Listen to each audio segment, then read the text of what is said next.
So it seems like Cooper Saxe has found a way where Lorenzo can be released from prison, and it was just a matter of when and not if this was going to happen in Power Book 2 Ghost. Ever since Kane said Lorenzo could be released on good behavior, and the way the Power universes worked with Kane and Ed 2-Bit's release, it was hard not to see the same happening for Lorenzo. The question was how he would be released, but now that's been answered, what's next when he's free? So in this video, we're going to be breaking down several key details, storylines, and how Kane, Diana, and Tariq could all be involved in different ways. Now, we're also going to look at whether Lorenzo could use the same tactics that Kanan used in Power when he was released from prison. He went under the radar and made plans to take Ghost's organization before reintroducing himself to Ghost and Tommy. So I'm going to run through how Lorenzo could potentially do the same, because according to Kane, he told Mecca that Lorenzo is in prison for life. Now, we're also going to be talking about Big Guap and the GTG, and when he is released, a war is definitely coming. I've said it a few times before, Lorenzo vs Mecca is something that we could definitely see or be set up for season 3, but which side will the kids pick? So we're going to be diving into all things Lorenzo coming home, and stick with this video till the end, because there's going to be a lot of information which will reveal a lot about everybody across the chessboard. But let's start from the beginning. Now, they put the wheels in motion for his release a long time ago. Diana had enough of what she was seeing on the outside, because she knew Monet's been slipping, and it even dates back to season 1, when she was questioning Monet, what if you're wrong about people? And then we all know about Monet's decision making in season 2, her mind just isn't in the game, and Diana rightfully questioned her decision in letting Kane back into the family, because what is Kane's real motives? Now, Lorenzo told Diana that you don't turn your back on family, but here's the thing, blood doesn't necessarily make you family, loyalty does, and Kane is showing loyalty, but he has a very funny way of showing it, and it is definitely questionable. But with Walter Griffith's cases now being questioned because of him tampering with evidence, we're going to see Maclean and Saxe work on his release. But first, I'm going to ask you guys a question. What do we even know about Lorenzo? Do we even know what he's capable of? Now, this makes his character still a bit of a mystery. With Mecca, you know he's not messing around. He's giving off this serious ex-soldier vibes, and especially how we saw him choke out Nuff and put him to sleep, where even Kanan looked shook. He also mentioned that he was in Kuwait, where the chef shut him down very quickly, and I do question what is the chef's role.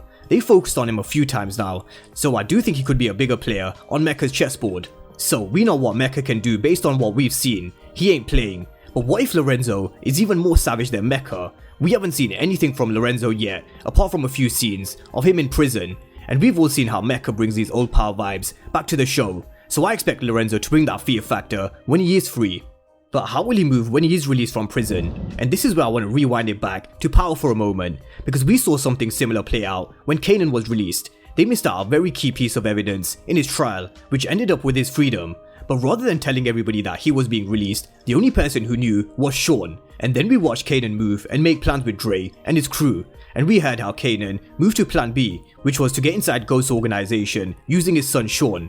Now, could we see something similar when Lorenzo is released from prison? Because I highly doubt he's going to be letting Monet know that he's being released, and this is why I think Diana will play the key position like Sean did for Kanan. Let's not forget, she approached Maclean and Saxe behind Monet's back and told them not to tell anything to Monet. I can see all of this being kept under the radar, and we'll see Diana helping Lorenzo, because we saw the look on Diana's face. She's definitely daddy's girl, more so than ever, especially because she's questioning Monet's actions, her decision making, and her whereabouts. And what will tip her over the edge and make her really side with Lorenzo during this power struggle and Tejada split is when her relationship is revealed with Mecca, or if she finds out she's in bed with someone else. Now, this relationship that Monet has with Dante is different to the one she had with Ramirez, because all she was doing with Ramirez was making sure the family had protection, but Mecca is a childhood love who wants to show her a new world, a world which I refer to as a fantasy in my recap, because that's all it is, just a fantasy, because Mecca is a lover and Lorenzo is a partner. Now, a lover makes you weak, but a partner makes you strong, but will she realize before it's too late? It seems like it's too late for Diana, because it seems like she's already picked her side, which is Lorenzo.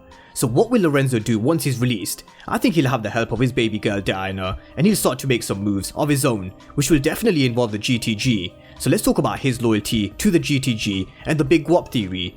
Now, ever since season 1, he's maintained that Monet does business with the GTG, even though he was flashing all over social media, a lesson which he still hasn't learned, by the way. Now, we all know Mecca and Lorenzo used to run with Big Guap back in the day, and we also know he took a bullet for Lorenzo, but who shot him? That's the question. Could Mecca have been the one to kill Big Guap? I can definitely see a scenario playing out where Lorenzo is released from prison and he gets the GTG on side due to his loyalty that he's shown them because of Big Guap, and then it is revealed after a conversation with Lil Guap that Mecca was the one who actually killed his father. So that's just a theory on what could have happened to Big Guap, and this is why it makes sense for Lorenzo to team up with the GTG when he is released versus Mecca, and who else? The big question is, where does Kane's loyalty lie? Now, we've seen Lorenzo's stance on this when I went through his conversation with Diana, with how he said, you never turn your back on family.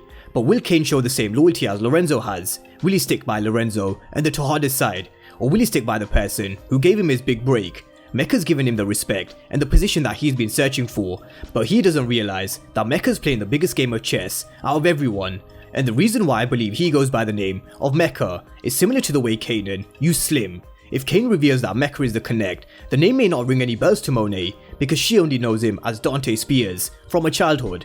Now Mecca's introduced him to his family, his place, and told him, my place is your place, because he wants Kane to open up to him and share all his secrets about his family, and he wants him on side because he's a real soldier and he's also Monet's son. He knows he just lacks a bit of smarts, which is why we're seeing Mecca mentor Kane. But ultimately, where will Kane's loyalty lie? Will he really be family first, or will we see him doing what's best for himself, just like he showed in episode 2 when he pulled the move with the powdered sugar? Now, Kane's loyalty isn't the only one in question. Tariq's loyalty is a huge game changer in this whole Tejada split and divide, and especially when Lorenzo comes out of prison. Now, all Tariq has ever done is be loyal to the Tejadas and help them, and we're going to continue to see him protect them when he helps Zeke, because that's the greater good, and all this shit that he be doing for the family, and they can't even offer him a simple ride. All this shit I be doing for this family can't even offer me a ride.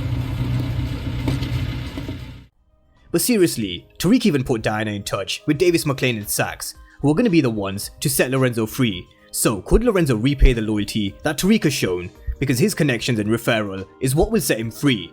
I can very well see Tariq siding with Lorenzo because Mecca and Kane, they know they can't control Tariq, but they can control someone like Brayden, which is why Mecca asked Kane to target Brayden and not Tariq. He's the rich kid who wants to prove himself. He's the way they can get to Tariq, and Kane has wedged himself right in the middle of the two, which is something I'll go through in detail in another video. But I can definitely see Tariq siding with Lorenzo and Diana once he is released from prison, because him and Kane will always be at odds and they'll never get along. So all of this leads back to Lorenzo versus Mecca. Lorenzo will have his crew and people, which will be the GTG and possibly Tariq, and Mecca will have his, which could possibly be Kane, and who knows, maybe Brayden as well.